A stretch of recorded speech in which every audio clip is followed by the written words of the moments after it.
Cha mfowethu, kubalulekile ukuthi uma wenza into ngelinye ilanga ucabange kuqala.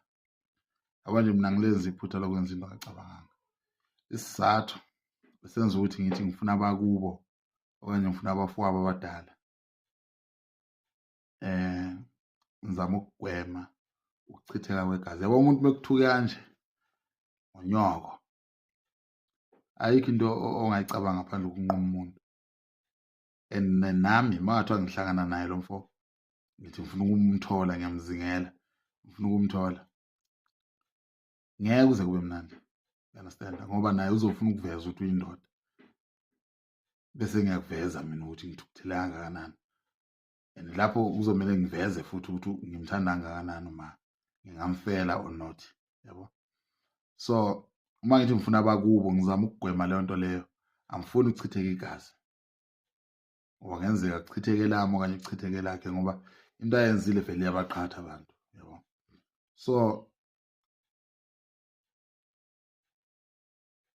ngiyafuna vele ukuya kubo and ngiyazi ukuthi bakhona abamazi izihlobo zakhe.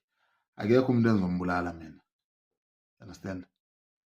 Okonwe ngomlomo kumele ulungiswe ngawo futhi umlomo, ukuze nomunye engaphindi athuke omunye umuntu kusasa. Yanginyanyisa leyo nto ukuthi umuntu aqhamuke ezongibiza ngomama ongizalayo.